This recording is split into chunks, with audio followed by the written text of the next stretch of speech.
Hi, welcome and welcome back to Mahakali tarot Anirban YouTube channel. And मैं आपके सामने नए तरीके से आया हूँ और नेचर के बहुत करीब हूँ, इसीलिए आपके लिए एक नए रीडिंग लेके आया हूँ। इस टाइम पे जो पहला रीडिंग मैं लेके आऊँगा वो है कि डेफिनेटली मैं देखना चाहूँगा कि आपके बारे में कौन सोच रहे हैं, who is thinking about you, क्या सोच रहे हैं एंड वो क्या करना चाहते हैं, लाइक उनका अप्रोच क्या रहेगा, ये मैं देखूंगा। एंड देन मैं देखूंगा यूनिवर्स आपको इस टाइम पे क्या एडवाइस दे रहा है। So who is basically thinking about you, मैं ये देखूंगा at this point of time. Okay, तो लेट्स सी कौन आपके बारे में सोच रहे हैं इस टाइम पे, कौन आपके बारे में सोच रहे हैं इस टाइम पे, कौन आपके बारे में सोच रहे। Okay, the two of shorts, एक सीक्रेट क्रश हो सकता है जो आपके बारे में सोच रहे हैं, जो अक्सर इनडायरेक्ट बातें कर रहे हैं। The two of shorts means कि आप दोनों के बीच बातें शायद बंद है, या फिर बात नहीं हो पा रहे हैं, या फिर काइंड ऑफ इन्होंने आपको ब्लॉक करके रखा है, या फिर आपने इनको ब्लॉक करके रखे हो। काइंड ऑफ यहाँ पे कोई लॉजिकल डिस्कशंस नहीं हुआ है। हो सकता है कि आर्ग्यूमेंट्स के बाद काइंड ऑफ बातें बंद हो चुका है, या फिर आपको काइंड ऑफ इन्होंने कुछ कहना चाहते थे बट नहीं कह पाए हैं, या फिर हो सकता है कि ये आपके पास्ट है, या फिर ये पर्सन आपका कोई सीक्रेट आप कह सकते हो क्रश, या फिर काइंड ऑफ आप कह सकते हो कि सीक्रेट एडमायरर है, लाइक जो इसमें आपको डायरेक्टली कुछ बता नहीं पा रहे बट इनडायरेक्टली आपको आज भी प्यार करते हैं। कुड बी पॉसिबल कि कोई जेमिनाई है, लिब्रा है, एक्वेरियस है। कुड ऑल्सो बी पॉसिबल कि कोई कैंसर, मतलब जो कर्क राशि वाले में से है, वो आपको याद कर रहे हैं। आई थिंक ये पर्सन बहुत ज़्यादा डिप्लोमेटिक है। ओके, ये पर्सन खुद से कुछ नहीं बोल पा रहे हैं। ओके, आई ऑल्सो फील कि काफ़ी हद तक हिंट दे रहे हैं। ये द टू ऑफ शॉर्ट्स होने के नाते ये तय नहीं कर पा रहे हैं कि क्या इनको करना चाहिए। प्रोबेबली मुझे ऐसा लग रहा है कि दे आर स्टक, या फिर वो दुविधा में हैं, या फिर वो अपने इमोशंस एंड अपने लॉजिक के बीच फंसे हुए हैं। कुड बी पॉसिबल ये किसी और रिलेशनशिप में है और वो रिलेशनशिप से बाहर आके वो आपके पास आना चाहते हैं। हो सकता है कि एक टॉक्सिक मैरिज में ये फंसे हैं और काइंड ऑफ वो मैरिज अब डिवोर्स के कगार पे है और इसीलिए वो आपको चूज़ कर रहे हैं। द टू ऑफ शॉर्ट्स, हो सकता है कि आपके फैमिली के साथ इनके फैमिली का बात हुआ है बट अभी भी कुछ हजम नहीं हुआ है, लाइक आप बातें आगे नहीं बढ़ रहे हैं, बट ये पर्सन आपका याद करे, कंस्टेंटली याद करे। The two of shorts also एक ऐसे मैसेज है जो आपको साफ साफ बता रहे हैं कि भले फिजिकल रियलिटी में आप दोनों के बीच कुछ बात ना हो रहा हो, बट अगर आप अपने मन से पूछेंगे कि कौन है आपके मन के पर्सन, या फिर मतलब कौन से इंसान आपके मन में बैठे हैं, तो आई थिंक आपको अपना जवाब मिल जाता है। आई थिंक आपके पर्सन जो आप जिसको प्यार करते हो या फिर जिसके बारे में आप सोचते हो, वो भी आपके बारे में इक्वली सोच रहे हैं, बट सोचने का तरीका बहुत अलग है। इस पर्सन को हमेशा लगता है कि ये रिलेशनशिप बहुत कॉम्प्लिकेटेड है। इस पर्सन को ऐसा लगता है कि प्यार एक कॉम्प्लिकेटेड चीज़ है, लाइफ एक कॉम्प्लिकेटेड चीज़ें है। आई थिंक ये पर्सन बहुत ज़्यादा पास्ट में ख़राब चीज़ें देखे, ख़राब एक्सपीरियंस इनका हुआ है। इनके बुरे चाइल्डहुड हो सकता है, या फिर ऐसा है कि किसी ने इनको बीच सड़क पे छोड़ के चले गए हैं, या फिर ऐसा हो सकता है कि कोई इनके लाइफ से जा भी नहीं रहे हैं और इसको आने भी नहीं दे रहे हैं, और इस मोमेंटम पे ये आपके साथ मिला है। So they are clueless, basically they are clueless, basically they are confused. Okay, so इसीलिए वो कुछ बता नहीं पा रहे हैं, बट ये मुझे ऐसा क्यों लग रहा है कि ये वन वे ट्रैफिक है। हो सकता है कि इस पर्सन के साथ लॉन्ग डिस्टेंस में आपका एक गहरा कनेक्शन है, बट इसको आप बता नहीं सकते हो क्योंकि ऐसा सच कुछ बात नहीं हुआ है, ऐसा सच कोई प्रपोज नहीं किए हैं आप दोनों ने। या फिर आप दोनों के बीच जब भी कुछ बात होता है तो कपल के जैसे तो बात नहीं होता है, बट इनडायरेक्टली आप लोगों को पता होता है कि आप दोनों ही दोनों को बहुत ज़्यादा प्यार करते हो, बट अभी भी स्वीकार नहीं किए हो। ये टू ऑफ शॉर्ट्स कहीं ना कहीं एक इंडिकेशंस है कि आपको पता है कि ये कौन है, बट आप शायद ये चीज़ को मानेंगे नहीं, बिकॉज कहीं ना कहीं आपको पता है कि लाइक आप ऐसे मानते हो कि नहीं ये अन्याय है, ये सही नहीं है, बट फिर भी आप इस पर्सन के बारे में सोचते हो। लाइक आप कहते हो कि सोचने में क्या जाते हैं, और ये पर्सन भी वैसे सोचते हैं, बट कहीं ना कहीं मन ही मन यूनिवर्स आपको बता रहे हैं कि वेल, शायद जो चीज़ को आप मानते नहीं हो या फिर मानना नहीं चाहते हो वही सच है। Someone is constantly thinking about you from your past, या फिर हो सकता है फ्रॉम योर प्रेजेंट, बट वो खोल के कुछ बता नहीं रहे हैं, वो कुछ भी एक्सप्रेस नहीं कर रहे हैं। एट द सेम टाइम वो कोई स्टेप भी नहीं ले रहे, एक्शंस भी नहीं ले रहे। सो हो सकता है कि आंखों आंखों में बातें हो रहा है, हो सकता है कि आपके सोशल मीडिया पे वो पोस्ट लाइक कर रहे हैं, या फिर वो अपना जेस्चर शो कर रहे हैं, बट अभी तक ये कोई कंफर्म होके कुछ नहीं बोल पा रहे। सो आई थिंक ये एक इनडायरेक्ट क्रश हो सकता है जो आपको पसंद करते हैं, म्यूचुअल लाइकिंग्स है, बट डायरेक्टली ये आपको अभी तक कुछ बताया नहीं है, तो इसीलिए काइंड ऑफ ये पर्सन आपके मन में अभी भी अधूराई है, या फिर ऐसा है कि इस पर्सन को आप चाहते हो, ये भी आपको चाहते हैं, बट आई थिंक वो अभी भी उस पोजीशंस पे नहीं है ताकि वो आपको स्वीकार कर सके, ताकि वो आपको प्रपोज कर सके। बट इन फ्यूचर इनको पता है कि हाँ ये आपको चूज़ करेंगे। सो ऐसे ही कुछ दुविधा में ये पर्सन आपको याद कर रहे हैं। द टू ऑफ शोर्ड्स, इनके पास वो वक्त नहीं है, इनके पास वो स्ट्रेंथ नहीं है, वो क्लैरिटी नहीं है कि वो आपको अपना दिल का बात बता सके। वो काइंड ऑफ वो कॉन्फिडेंस इनके पास नहीं है कि वो दिल खोल के आपको बता सके कि वो कितना प्यार करते हैं, क्योंकि कुछ पाबंदियाँ है। And at the same time समय इनके अगेंस्ट में है। हो सकता है कि ये जॉबलेस है, हो सकता है कि फैमिली प्रेशर है, हो सकता है कि फैमिली में बहुत कुछ चल रहा है। सो इसीलिए कुछ बता नहीं पा रही, इंतज़ार कर रहे कि कब चीज़ें थोड़ा सा ठीक हो जाएगा। अपरेंटली मुझे ऐसा क्यों लग रहा है कि इस पर्सन के साथ आपका झगड़ा हुआ है, एंड नाउ वो झगड़ा ख़त्म भी हो रहा है, और वो धीरे धीरे काइंड ऑफ आपको याद कर रहे हैं। सो ये समवन फ्रॉम फार, लाइक ये बहुत दूर रहते हैं, या फिर आप दोनों के रिलीजन अलग है, दोनों के लोकेशंस अलग है, दोनों के सोचने का तरीका अलग है, दोनों अक्सर चिड़चिड़ाते हो एक दूसरे को, या फिर गुस्से में आ जाते हो, या फिर बहुत ज़्यादा झगड़ा होता है, प्यार से तो बात नहीं करते हो, बट फिर भी कहीं ना कहीं एक प्यार है आप दोनों के बीच, और वो सोच रहे हैं आपके बारे में, बहुत दूर से सोच रहे हैं आपके बारे में। लेट मी सी कि वो क्या सोच रहे हैं। ओके, वो क्या सोच रहे हैं, क्या सोच रहे हैं, वो क्या सोच रहे हैं। Okay, oh the 9 of pentacles, वो आपके साथ फ्यूचर का प्लान के बारे में सोच रहे हैं। 9 ऑफ पेंटिकल्स होने के नाते वो सोच रहे हैं कि आप उनके लिए सेफ हो, आप उनके एक फैमिली जैसे हो। आपके साथ जब रहता है वो, तो उनको कभी भी कोई डर नहीं लगता है। आप हमेशा उनको केयर करते हो, आप हमेशा इस पर्सन के ऊपर भरोसा दिखाते हो, आपके वजह से वो काम कर पाते हैं। आप हमेशा कॉन्फिडेंस शो किए हो, आप हमेशा इसका हौसला बढ़ाए हो, और वो आपको मानते हैं कि आप बहुत सिक्योर्ड इंसान हो, आप बहुत सही इंसान हो सकता है कि आप रिस्पॉन्सिबल हो, आप लॉयल हो, आप जानते हो किस तरीके से सबके साथ काम किया जाता है, आप सब फैमिली मेम्बर्स के साथ मिलके काम करते हो। अपेरेंटली ये सोचते हैं कि आप बहुत ही इंडिपेंडेंट पर्सन हो, बहुत रिच हो, बहुत वेल्दी हो, बहुत वाइज हो। ऐसा मुझे क्यों लगता है कि इस पर्सन को ऐसा फील होता है कि बहुत टफ हुआ, आपको उतना आसानी से अपने पास वो बुला नहीं सकते हैं, आपको उतना आसानी से आपका दिल वो जीत नहीं सकते हैं। द 9 ऑफ पेंटिकल्स होने के नाते वो एक चीज़ मानते हैं कि आप बहुत जेनरस हो, आप बहुत ऑनेस्ट हो, आप लोगों को मदद करते हो, और आप बहुत लकी भी हो क्योंकि यूनिवर्स आपको मदद करते हैं। एंड मुझे ऐसा क्यों फील हो रहा है कि इस पर्सन को ऐसा लगता है कि काश आज आप किसी और का ना होके उनका होते तो अच्छा होता, काश आप दोनों के बीच बात हो जाता तो बहुत अच्छा होता। द 9 ऑफ पेंटिकल्स अक्सर ये आपको डिस्टर्ब नहीं करना चाहते, अक्सर ये आपको बताना कुछ नहीं चाहते, ये चाहते हैं कि आप अपना सपना साकार करो, आप अपने लाइफ में आगे बढ़ो, आप अपने काम को लेके चलो। बट अपरेंटली ये कहते हैं कि प्लीज़ एक बार मेरे लिए रुको, प्लीज़ एक बार मेरे तरफ देखो, प्लीज़ एक बार मेरे बारे में सोचो। आई थिंक ये पर्सन बिल्कुल नहीं बताना चाहते हैं कि लाइक इनके मन में आपके बारे में कुछ ख्याल है, बिकॉज आई थिंक इसको ऐसा लगता है कि आप ये सब चीज़ पसंद नहीं करते हो, आप वैसे पर्सन नहीं हो कि जो ये सब चीज़ों को एंटरटेन करेंगे। आई थिंक इसको ऐसा लगता है कि आप सुन के बहुत खफा हो जाओगे, गुस्से में आ जाओगे, यहाँ तक कि रिलेशनशिप तो या फिर फ्रेंडशिप तोड़ भी सकते हो।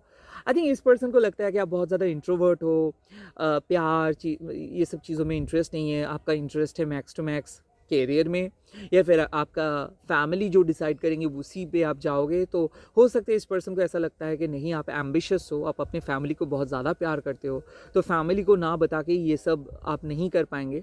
यहाँ पे मुझे लग रहा है कि आपका फर्स्ट एंड फॉरमोस्ट प्रायोरिटी है आपके कैरियर, आपके बिजनेस, आपके फैमिली, आपके बच्चे। यस, बच्चे। मुझे ऐसा क्यों फील हो रहा है कि ये पर्सन को ऐसा लगता है आप एक सिंगल मॉम हो, या फिर आप एक सिंगल डैड हो, या फिर ऐसा लगता है कि आप परिवार में सिंगल चाइल्ड हो, क्योंकि आपके ऊपर रिस्पॉन्सिबिलिटीज़ है। और एक चीज़ तो तय है कि जब आप बड़े हो जाते हो और आपके पेरेंट्स थोड़ा सा एजेड हो जाते हैं तो वो आपके बच्चे बन जाते हैं। सो पेरेंट्स के वजह से आप अपना डिसीजंस नहीं ले सकते हो, पेरेंट्स की वजह से शायद आप एक कंट्री से दूसरे कंट्री नहीं आ सकते हो, एक जगह से दूसरी जगह पे नहीं शिफ्ट कर सकते हो। आपको अपने फैमिली के साथ रहना है, आपको अपना आपका बिजनेस अलग जगह पे है, आपका काम अलग जगह पे है, सो आप सब कुछ छोड़ छाड़ के नहीं आ सकते हो। बट अपेरेंटली ऐसा भी इनको लगता है कि अगर काश एक मतलब जीवन में अगर अगर एक बार भी आपके साथ वो रहेंगे तो चार चांद लग जाएगा, तब लाइफ बदल जाएगा। तो कहीं ना कहीं ये मैनिफेस्ट करते हैं कि आप दोनों एक साथ रहे, ये मैनिफेस्ट करते हैं कि आप दोनों का शादी हो जाए, ये मैनिफेस्ट करते हैं कि आप दोनों का बच्चा हो, आप दोनों एक साथ रह के मिलके काम करें, पार्टनरशिप बिजनेस हो सके, या फिर आप अपने तरीके से काम करेंगे, वो उनके तरीके से काम करेंगे, दोनों मिलके एक जगह पे रहेंगे। द नाइन ऑफ पेंटिकल्स ये फैमिली प्रथा, रिचुअल, ट्रेडिशंस के थोड़ा सा अपोजिट है। ये जानते हैं कि हाँ, अगर ये आपको फ्रीडम देंगे और ये आपको रिस्पेक्ट करेंगे, आपके काम को रिस्पेक्ट करेंगे, तो आप भी इनको रिस्पेक्ट करेंगे। सो कहीं ना कहीं इनको पता है कि आप को डिपेंडेंट नहीं हो, कि आप उनके कंधों पे वज़न बढ़ाएंगे नहीं, रैदर उनके वज़न को आप हटाएंगे, रैदर आप उनके रिस्पॉन्सिबिलिटीज़ आप लेंगे, और ये भी आपकी रिस्पॉन्सिबिलिटी लेना चाहते हैं। दोनों मिलके, इनको ऐसा लगता है दोनों मिलके लाइफ कितना सॉर्टेड है, दोनों मिलके अगर काम करेंगे तो लाइफ कितना आसान हो जाएगा, राइट? सो आई थिंक ये पर्सन कुछ बता नहीं पा रहे बिकॉज इनके सामने अभी भी कुछ क्लियर नहीं है, ये अभी भी दुविधा में है, इनको अभी भी कुछ चुनौतियों का सामना करना पड़ेगा, इनको अभी भी अपना चैलेंजेस को फेस करना है, इनको अभी भी बहुत काम पेंडिंग है। बट इनके मन में वो आशा है, ये अभी भी होपफुल है, ये जानते हैं कि एक दिन ज़रूर आएगा जब आप समझेंगे इनके इनके अवदान, या फिर आप समझेंगे इनके वैल्यू, और काइंड ऑफ इनको भी ऐसा लगता है कि ये आपको प्यार करते हैं, ये आपको मानते हैं, ये आपको रिस्पेक्ट करते हैं। कहीं ना कहीं इनको ऐसा लगता है कि आप दोनों का एक फ्यूचर है, बट अभी नहीं, शायद बाद में, शायद आप दोनों का फ्यूचर डेस्टिनी में है, आपके किस्मत में है। तो ये डेस्टिनी के हाथ पे सब कुछ छोड़ दे रहे हैं, बहुत ही स्लो है, इनको जल्दबाजी नहीं है, ये कुछ बताते नहीं है, बट इनको ऐसा लगता है कि आप किसी और को चूज़ नहीं करेंगे, आप सिंगल ही रहेंगे। अगर काइंड ऑफ अगर ये नहीं मिलेगा तो आप किसी के पास नहीं जाओगे, काइंड ऑफ इसको ऐसा लगता है, क्योंकि आप दूसरों के जैसे नहीं हैं। आई थिंक आपका ट्रेडिशनल वैल्यू को ये बहुत पसंद करते हैं। आई थिंक आप अपने ज़िंदगी में बहुत बुरे पास्ट का सामना किए हो, आप अपने लाइफ को ट्रांसफॉर्म किए हो, आज आप बहुत ही सेफेस्ट पोजीशंस पे हो और आप अपने बलबूते पे काम कर रहे हो, आप अपने फैमिली का रिस्पॉन्सिबिलिटी ले रहे हो, फैमिली चला रहे हो। ये बात शायद ये काइंड ऑफ मानते हैं। हो सकता है कि आप बहुत सिंसियर हो, बहुत ज़्यादा रोमांटिक नहीं हो, वर्कोहॉलिक हो, तो या फिर ऐसा हो सकता है कि आप प्यार मोहब्बत के बारे में बहुत ज़्यादा काइंड ऑफ डरते हो, ट्रस्ट बहुत ज़्यादा नहीं कर पाते हो, तो इसको ये सब चीज़ पता है, तो ये आपको एक कंफर्ट जोन में रखने की हमेशा कोशिश करते हैं। ये आपके मन में कोई भी डाउट्स नहीं आने देना मतलब डाउट्स क्रिएट नहीं करते, रैदर ये डाउट्स क्लियर करना चाहते हैं। बेसिकली मुझे ऐसा लगता है कि ये पर्सन मानते हैं कि अगर आप किसी के हो सकते हो तो इन्हीं के, और अगर ये किसी के हो सकते हैं तो आप ही के। सो काइंड ऑफ ये यहाँ पे आप दोनों एकदम सेम तरीके का सोच लेके चल रहे हो, आप दोनों सेन हो, सॉर्टेड हो, आप दोनों का कुछ जल्दबाजी नहीं है, और ये पर्सन आपको मैनिफेस्ट कर रहे हैं कि ताकि आप और वो एक साथ एक फ्यूचर क्रिएट कर सके। लेट्स सी इनका अप्रोच क्या होगा, इनका अप्रोच क्या होगा,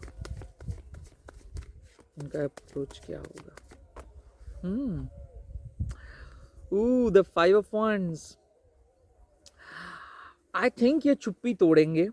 आई थिंक ये जो आपको लेके ये जो दुविधा में ये चल रहे थे ना, बताऊं ना बताऊं, बोलूं या ना बोलूं, क्या होगा पता नहीं, बोल के तो देखूं। आई थिंक ये पर्सन पहले ही सब कुछ एज्यूम कर रहे थे, और ये पर्सन को ऐसा लग रहा था कि नहीं, शायद आप दोनों, क्या पता, शायद झगड़ा करेंगे, शायद एक दूसरे के खिलाफ हो जाओगे। सो ये अपने मन के जो इनर कन्फ्लिक्ट से, जो मन की दुविधा है, जो मन के कॉम्प्लिकेशन से, जो मन के अंदर टेंशन है, ये वो सब चीज़ों को हटा के फाइनली एक्सप्रेस करेंगे। फाइनली वो जानेंगे कि आप क्या चाहते हो, आपका ओपिनियन क्या है, आप क्या सोच रहे हो। ये आपके खिलाफ नहीं जाएंगे, आपको फोर्स नहीं करेंगे, आपको कन्विंस करने की कोशिश नहीं करेंगे, ये आपके ओपिनियन जानेंगे।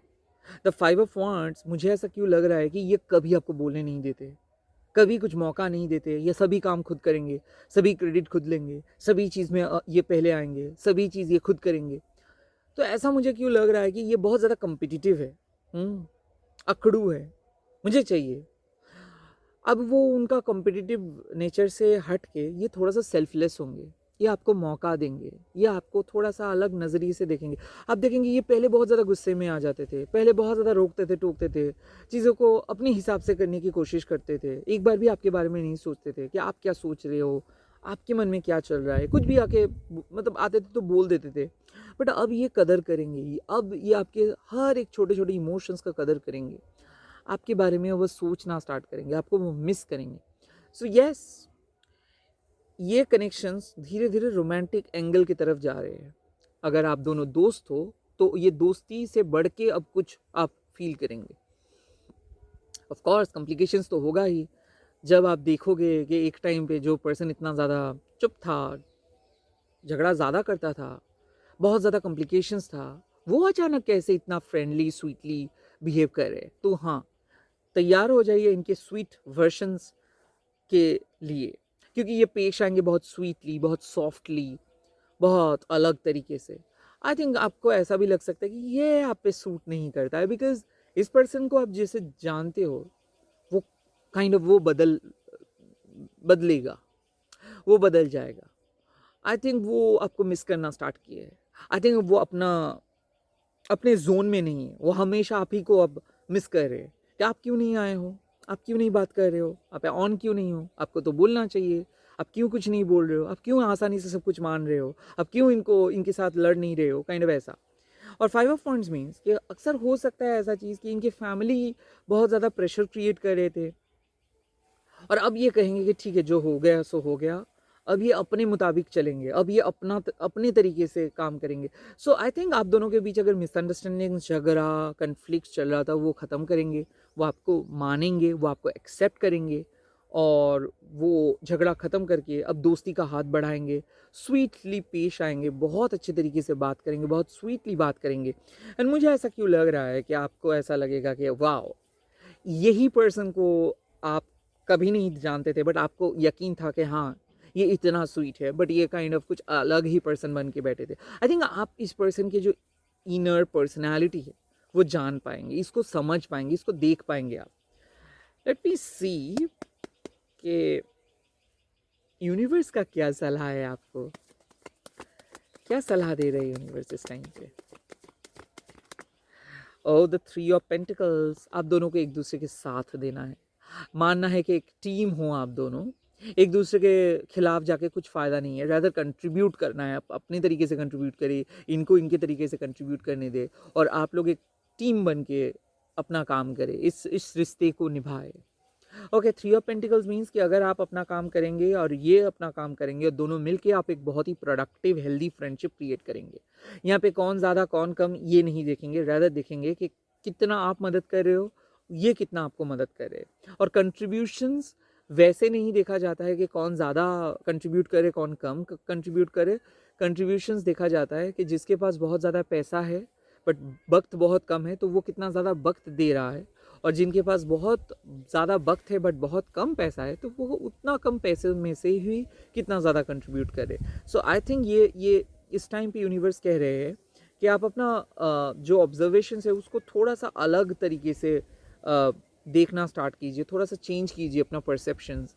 सामने वाले पर्सन के डिफ़िकल्टीज़ को आप समझिए, सामने वाले पर्सन के दर्द को आप समझिए। लेट्स सी और क्या मैसेज। ओह, ये कार्ड आ गया है, 4 ऑफ कप्स। प्लीज़ बेवजह पास्ट या फिर क्या नहीं हो सकता है, क्या हो सकता है, ये सोच के आप अपने प्रेजेंट को बर्बाद मत कीजिए। 4 ऑफ कप्स मीन्स यूनिवर्स जब कोई नया अपॉर्चुनिटी देता है तो उस अपॉर्चुनिटी को यूज़ करनी चाहिए। स्पॉइल स्पोर्ट बन के आप नहीं रह सकते हो, आप अपने पास्ट में खो नहीं रह सकते हो, आप पुराने कुछ मुद्दे लेके बैठ नहीं सकते हो। आपके मन में जो चीज़ चल रहा था पास में उसको आप हटाइए। I think it's high time to forget your past, it's high time to understand what is done. जो हो चुका है सो हो चुका है, अब उस पास्ट का कोई जगह नहीं है आपके प्रेजेंट में। आई थिंक यूनिवर्स जिस तरीके से आप दोनों को मिलवा रही है उस तरीके से आप मिले। पास्ट का कुछ मुद्दा लेके आप डिस्कस ना करें, पास्ट के बारे में सोच के ना डरे। एंड यहाँ पे 4 ऑफ कप्स कहते हैं कि शाइन यहाँ पे एडवाइस आपको मिल रहा है कि जो काम करके आपको फुल्ली सेटिस्फेक्शन होगा वही काम कीजिए, वो हाफ हार्टेड सेटिस्फेक्शंस लेके काम मत कीजिए। सो कहीं ना कहीं 4 ऑफ कप्स आपको बताते हैं कि आपकी वरीज, आपका दुश्चिंता, आपके एंग्जाइटी, ये आपका खुशियों को छीन रहा है। आप दोनों को काम करने नहीं दे रहे। अक्सर आप दोनों के बीच पास्ट की चीज़ें बहुत ज़्यादा घूमते रहते हैं। पास्ट में शायद आप दोनों झगड़ा किए थे, पास्ट में बहुत कुछ हुआ था। अब वक्त आ चुका है, उस पास्ट को आप भूल जाइए और काइंड ऑफ दोनों को एक्सेप्ट कीजिए। जो अब आप दोनों हो, अब जिस तरीके से बात कर रहे हो, ऐसे एक्सेप्ट कीजिए। पास्ट के मेमोरीज को भूल जाइए। गुस्सा मत कीजिए। Let's see. और आप अपनी ज़िंदगी में पास्ट को आने मत दीजिए। And the final card is the hierophant. Wow. Hierophant card बताते हैं कि आप अपनी ज़िंदगी में जो सीखे हो उसको अप्लाई करें। देखिए, हेरोफेंट बेसिकली एक ऐसा कार्ड है जो सोशल रिकॉग्निशंस का बात करते हैं, जो शादी का बात करते हैं, जो ट्रेडिशंस का बात करते हैं। हेरोफेंट आपको बताते हैं कि आप अपना धर्म को पालन कीजिए। ज़रूरी नहीं है कि समाज के हिसाब से ठीक और भूल को अनुसार आपको चलना है। आपको अपना धर्म के द्वारा, आपको अपना लाइफ एक्सपीरियंस के द्वारा लाइफ को समझना है, इस रिश्ते को समझना है। आई थिंक हेरोफेंट आपको बताते हैं कि हर एक के अंदर डिवाइन है, हर एक के अंदर डिवाइन है, और डिवाइन पावर को आपको विश्वास करना होगा। डिवाइन आप दोनों को मिलवाए है एक एक सोल पर्पस को पूरे करने के लिए। सो ये पर्सन आपके फ्यूचर पर्सन है। हो सकता है कि ये पर्सन आज आपके सामने अननोन है, बट धीरे धीरे डिवाइन आप दोनों को मिलवाएंगे। डिवाइन एक दूसरे के करीब आप दोनों को लेके आएंगे। डिवाइन आप दोनों को मिलवा के कोई काम करवाएंगे। सो हो सकता है कि आप दोनों का सोल पर्पस सेम है, या फिर आप दोनों मिलके कुछ काम करेंगे। सोशल रिकॉग्निशंस मिलेगा, फैमिली का एक्सेप्टेंस मिलेगा। मोस्ट इम्पॉर्टेंट मुझे ऐसा लग रहा है कि जो पावर, जो आशीर्वाद आप मांग रहे हो डिवाइन से, वो आशीर्वाद आपको मिलेगा। 2 5 यहाँ पे आप देख रहे हो। दरअसल 5 क्राइसिस मैनेजमेंट का बात करते हैं। बट भले आप क्राइसिस में हो, भले आप बहुत नेगेटिव जोन में हो, आपका विश्वास, आपका भक्ति आपको आगे लेके जाते हैं। सो कहीं ना कहीं विश्वास रखिए माँ काली के ऊपर, विश्वास रखिए ईश्वर के ऊपर। ईश्वर कभी आप दोनों को अलग नहीं करेंगे। तो यहाँ पे आज जो पर्सन आपके सामने बात नहीं कर रहे हैं, शायद ये पर्सन आपके लाइफ में कुछ भी इंटरेस्ट नहीं शो कर रहे। शायद पास्ट की वजह से आप दोनों के लाइफ में बहुत प्रॉब्लम अगर आज भी आप देख रहे हो, तो आने वाले टाइम पे माँ काली, यूनिवर्स, आप जिस देवता को मानते हो, वो आपके लाइफ से प्रॉब्लम्स को हटा देंगे और फाइनली आपको जहाँ पे पहुँचना है वहाँ पे आप पहुँच जाओगे। यहाँ पे एक highest level of commitment, highest level of union universe predict कर रहे हैं। मुझे ऐसा लगता है कि यहाँ पे जो मैसेजेस आपको मिल रहा है वो है कि डिवाइन है, डिवाइन आप दोनों को मिलवाए है, डिवाइन आप दोनों के लाइफ का जो सोल पर्पस है उसको पूरा करेंगे। इसी के साथ इस रीडिंग को ख़त्म कर रहा हूँ। एंड आप लोग कमेंट सेक्शंस पे लिख दीजिएगा कि डिवाइन मुझे सहायता कीजिए ताकि मैं इस पर्सन के साथ रह सकूँ। And thank you so much universe for helping me. And इस वीडियो को आप शेयर कीजिएगा, हैशटैग देखिए माँ काली टैरो नहीं बंद बोल के। Bye bye, take care, all the very best.